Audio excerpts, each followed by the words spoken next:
所罗门媒体报道，所罗门群岛政府与一家中国企业3月21号签署了一份价值数百万美元的合同，为该国升级新建港口。不过，这却引发澳大利亚高度关注。澳大利亚外交贸易部发言人称，澳政府密切关注可能影响澳大利亚国家利益的事态发展。与此同时，澳总理宣布与美英共同研发并部署核动力潜艇，引发澳大利亚国内一连串的批评声浪。外交部发言人汪文斌表示，美英澳搞盎格鲁撒克逊小圈子，极力推进核潜艇合作，并胁迫国际原子能机构背书，中方严重关切和坚决反对。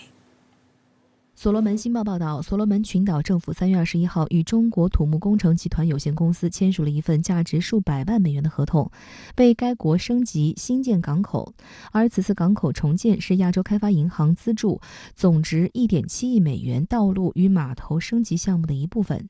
据悉，中土集团将负责翻修所罗门群岛首都霍尼亚拉的同名国际港口，并在该国中部和东南部另外新建2个国内港口，一个位于马基拉乌拉瓦省首府基拉基拉市，另一个在伦贝尔省阿汉加市。2021年7月，亚洲开发银行为所罗门群岛政府筹措1.7亿美元，落实海陆连接项目，以改善所国内交通网络的连通效率和抗灾能力。中土集团此次中标的是该项目的第2阶段标案。岛屿太阳报2月报道，第1阶段道路部分标案也在去年5月由中土集团通过国际招标程序拿下。标案包括修缮一段约5公里4车道公路以及约30公里的双车道公路，工程还涉及改善道路排水系统、铺设更持久的沥青路面等。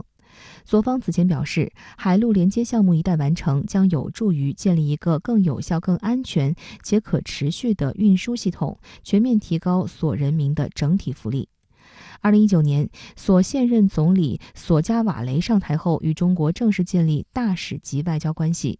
据中国驻所使馆，所罗门群岛是中国在建交太平洋岛国中的第2大贸易伙伴和进口来源地。中国是所罗门群岛第1大贸易伙伴和出口目的地。中土集团还承建了2023年太平洋运动会体育场馆，这是中所建交后双方合作实施的首个大型成套援助项目。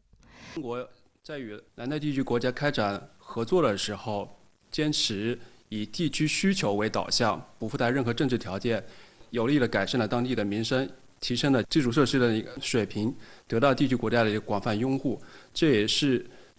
中国和南太地区国家成熟稳定的一个重要体现，显示双方关系不受外来干扰的一个重要体现。数十年来，美国一直把南太平洋多个岛国视为自己的势力范围，也一直把澳大利亚当成自己在亚太地区重要的战略堡垒。而所罗门群岛介于澳大利亚与夏威夷群岛之间，堪称是澳大利亚门户，这让他们无法容忍南太岛国基于自身利益独立自主地与中国发展互利共赢关系。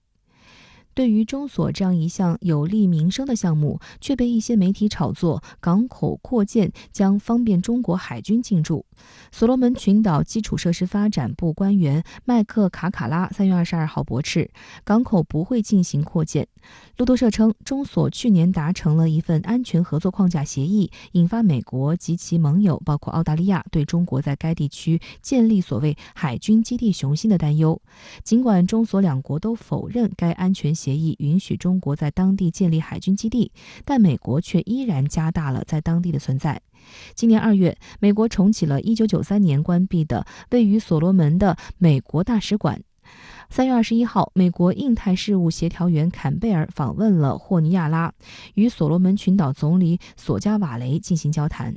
值得警惕的是，在美国拉拢下，美英澳日前正式宣布共同研发并部署核动力潜艇。美国将在2030年代向澳大利亚提供3艘弗吉尼亚级核潜艇，澳大利亚后续还能追加2艘的订单。美英澳3国还将联合研制新型核潜艇，由澳大利亚建造8艘，其中5艘预计在2050年代中期交付，剩余3艘在2060年代交付。为了这笔核潜艇交易，澳大利亚需要在未来30年内投资3680亿澳元，以及为美国核潜艇部队长期在澳驻泊建造基地。外交部发言人汪文斌表示，美英澳核潜艇合作充分反映出三国蔑视国际规则的霸道做法。三国合作造成无核武器区国家大量武器及核材料游离于国际保障监督体系之外，明显违反不扩散核武器条约的目的和宗旨。美英澳核潜艇合作制造恶劣先例，势必引发其他国家效尤，也将对地区核热点问题的解决带来消极影响，最终可能导致国际核不扩散体系的坍塌，其后果必将反噬三国自身。中方敦促美英澳切实履行国际义务，改弦更张，不要打开核扩散的潘朵拉魔盒。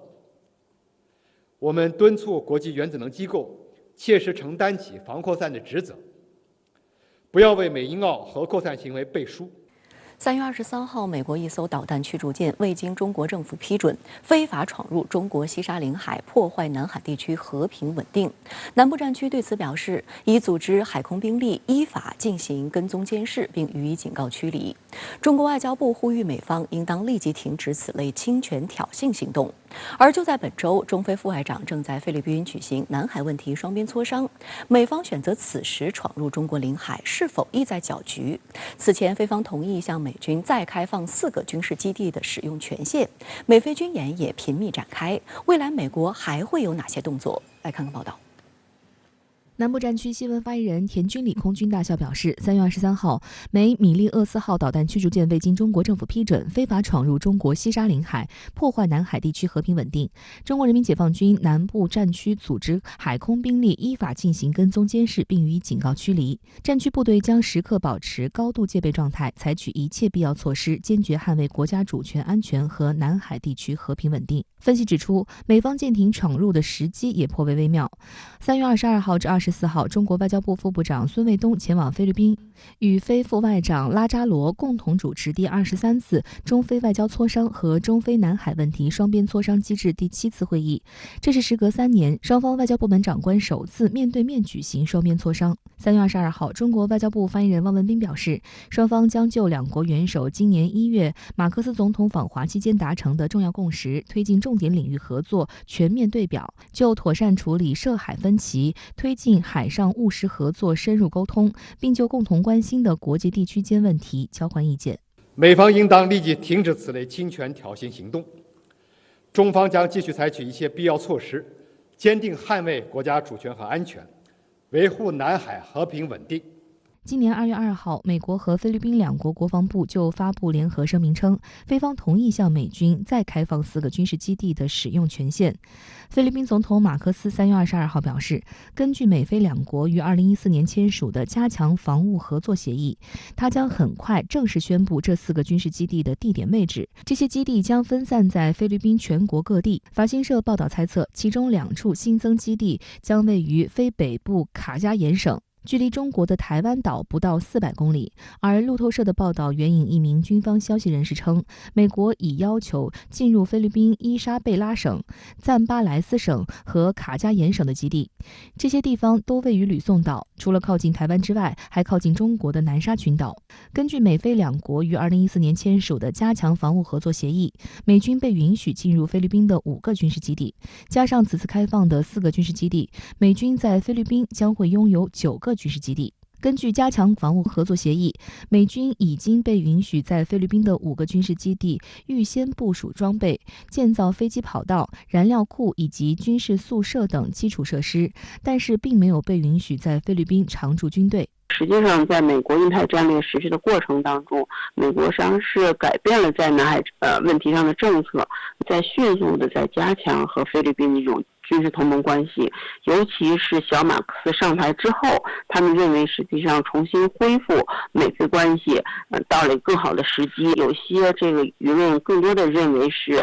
美国试图绑架菲律宾，一方面是通过炒作这个南海问题，使它在南海的军事存在合法化；另一方面，通过上是利用菲律宾这种基地，加强对台海地区的这个前沿部署。那么实际上这个是有可能把菲律宾拖入到这个地区的一些军事冲突当中。菲总统马克思过去曾表示过，他预计美国和菲律宾之间的军事关系将加强，但排除了重启美军在苏比克湾和克拉克的前军事基地的可能性。他还明确指出，允许外国在本国领土设有军事基地是违反菲律宾宪法的。中国社会科学院亚太安全与外交研究室主任张杰对深圳卫视记者分析表示，菲律宾一方面在军事上依靠美国，但同时还是想和中国在南海问题上保持一定限度的磋商机制。但菲律宾选择这种走钢丝的做法，究竟能走多远，仍然存疑。小马克思政府呢上台之后，我觉得向亲美的这个纬度倾斜是比较明显的。所以呢，尽管他强调这个军事基地并不是永久性的军事基地，但新增的这些军事基地实际上是有助于美菲加强军事这个关系。那么由于他这个选择地点的敏感性，实际上在一定程度上也增加了中菲关系的一个不稳定性。从菲律宾整体的国家利益来看，菲律宾国内实际上现在对于经济建设的需求仍然非常大，在这种农业发展啊、能源啊，包括一些绿色啊、这个气候变化方面，对于基建、对于中国的需求还是比较大的。所以整体来说，我觉得菲律宾还是希望能够保持一个大国平衡吧，就安全上来依靠美国，但是经济发展方面还是希望能够和中国加强一些合作。在3月22号的外交部例行记者会上，发言人汪文斌对此事回应表示，我们一贯认为，国家间的防务安全合作应当有利于地区和平稳定，不应针对第三方或损害第三方利益。美方出于一己私利，抱持零和思维，不断在本地区加强军事部署，是在加剧局势紧张，危害地区和平稳定。地区国家应当对此保持警惕，避免被美果执利用。